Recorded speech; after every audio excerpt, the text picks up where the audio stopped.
Welcome to the Explainer. So, right now, we're kind of in this quiet stretch, right? It's that deep breath you take before the absolute freight train of public earnings season just completely descends upon us. Because of that, instead of looking at the public markets today, we're actually going to turn our focus over to the private side. We're diving into three really fast moving private fintech companies that are making massive and honestly completely divergent bets on where the entire financial industry is heading. Here's the setup for today. First, we'll look at a massive B2B giant that's delaying its IPO. Then, we'll check out a startup that's gamifying credit for the underbanked. And finally, we'll wrap up with a pretty controversial casino-style credit card. It's going to be fascinating to see how these three drastically different models are shaping the future of finance. To really set the table for the sheer thematic whiplash we're about to explore, check out this brilliant quote from our source material. Three private fintechs walked into a bar. One wants to run your entire finance department. One wants to show you exactly how to borrow more. One wants you to gamble at the drive-thru. I know, it sounds literally like the setup to a punchline, but this is the actual reality of private market fintech right now. So let's look at that first one. Section 1. The giant delaying its IPO, Airwallex. Okay, let's dive into this because Airwallex is a formidable cross-border B2B payments giant. They're co-headquartered in San Francisco and Singapore, and right now their valuation is just staggering.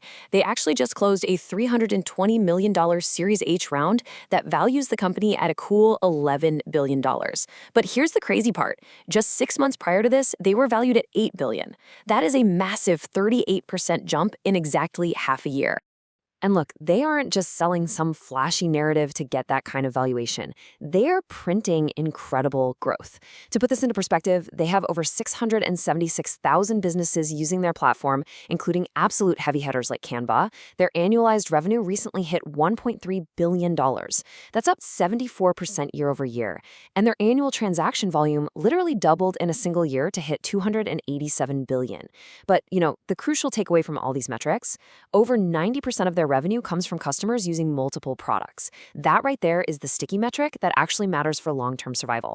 Now, with numbers like that, you would totally expect an IPO announcement like any day now, right? And if you look at their cap table and executive moves, it looks exactly like a pre-IPO roadshow warm-up. You've got the round led by returning investor addition, plus participation from absolute pre-IPO heavyweights like Bailey Gifford and T. Rowe Price. They even brought back Pranav Sood as chief financial officer, which analysts explicitly flagged as a major IPO readiness signal. Literally, every single piece is in place to go public. Yet, they aren't going public. Here is the rationale directly from Airwallex CEO Jack Shang. He stated that heavy AI investment makes margins too volatile to go public. Translation, they'd much rather just stay private, raise hundreds of millions of dollars from investors who are perfectly willing to pay full freight, and keep building without having to deal with the intense quarter-to-quarter margin scrutiny from Wall Street.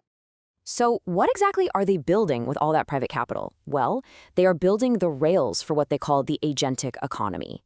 Alongside this massive raise, they just launched two new AI products. First up is T0, which is an autonomous AI finance platform designed to run a business's entire back-office operation from day one. The second is Airy, an agentic consumer wallet built for this new AI-driven commerce era. They are essentially betting the farm and completely delaying their public debut just to become the foundational infrastructure for AI commerce. Moving on to Section 2, Gamifying Financial Responsibility with Tala. Now, we are going to shift the narrative sharply here, moving away from a massive corporate B2B giant to focus on vulnerable individuals. Tala operates on a completely different end of the financial spectrum. They were founded back in 2011, they've got over $800 million in funding, and they serve millions of borrowers across emerging markets, like the Philippines, Kenya, Mexico, and India. Their entire mission is extending credit to the underbanked. These are folks that traditional banks simply won't touch. And they do this by using alternative mobile data to underwrite microloans as small as just a few hundred pesos. To really empower these users, Tala just rolled out this brand new feature in the Philippines called Grow with Tala. It is essentially a highly transparent credit ladder. Walk with me through this. Step 1, a borrower opens the app and sees a guaranteed future credit limit. Not some vague promise, but a locked-in number based on their financial health score. Step 2, they pay their current loan on time. And step 3, they instantly unlock that higher limit. It completely removes all the anxiety and guesswork of not knowing where you stand. It's literally a credit ladder with clearly labeled rungs. And this brilliantly illustrates a massive divide in the fintech space right now. On one side, you've got typical US fintechs burning massive amounts of capital to build shiny AI chatbots for consumers who already boast 800 credit scores. But on the other side, you have Tala. They're building simple, transparent tools for people where a slightly higher credit limit is literally the difference between making rent or facing eviction. So while the rest of the industry gamifies rewards, Tala is actually gamifying financial responsibility. And for their users, the stakes honestly couldn't be higher. All right, on to Section 3, the casino credit card, Colvert. Speaking of gamifying rewards, let's take a wild turn into casino capitalism. Welcome to the world of Covered. This is an A16Z-backed startup founded by a former oil derivatives trader, and they just launched a credit card that operates on a completely unhinged premise, up to 100% instant cash back on every single purchase. Your base rate? A measly 0.5%.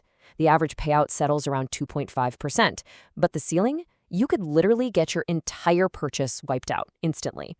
The vibe is purely slot machine, and it's explicitly built for consumers who find those dense travel portals and airline miles spiritually exhausting. So how does Covered actually decide if your morning coffee is free today? Well, it's all determined by a real-time algorithm they call the Tesseract. When you swipe your card, this algorithm calculates your cash back based on some highly specific variables: the merchant category, the exact time of day, the size of your transaction, your physical location, and, incredibly, the last 2 digits of your specific card number. This algorithm acts as the engine for the whole gamified experience, determining exactly how much cash back you win right at the register.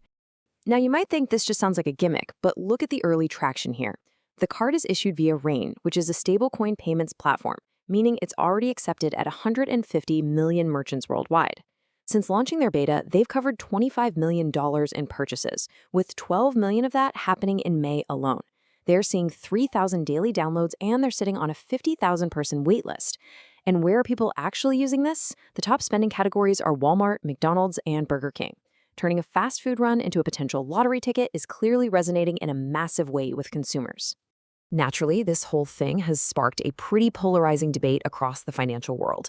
Is this gambling? Well, technically no, but the community notes on X suggest it feels an awful lot like a sweepstakes. On one side of the debate, you have Covered CEO Albert Wang, who calls this model empowering. On the other side, you have fierce critics who are calling it late-stage capitalism with a rewards matrix. Our role here in this explainer isn't to take a side, but it is super important to point out that both of these perspectives can arguably be true at the exact same time. Finally, Section 4, where finance goes next. So let's bring this all together. We have 3 distinct bets playing out simultaneously in the private markets right now. Airwallex is showing us a world where massive infrastructure giants print growth, but totally defer the public markets so they can build autonomous AI platforms in private. Tala shows us a world of profound utility, making credit literacy highly tangible for vulnerable borrowers. And Covered is out here turning standard interchange fees into consumer prize pools at the drive-thru. It leaves us with a fascinating and, honestly, pretty provocative question. Which of these 3 paths represents the actual future of consumer finance? Are we heading toward invisible AI automation, transparent utility for the underserved, or gamified daily spending? In fintech, the line between a well-funded fever dream and the actual future of the industry has truly never been thinner. As always, keep in mind that this explainer is for informational purposes only and is absolutely not investment advice. Thanks so much for joining me on this deep dive. Keep asking the big questions, and I'll catch you in the next explainer.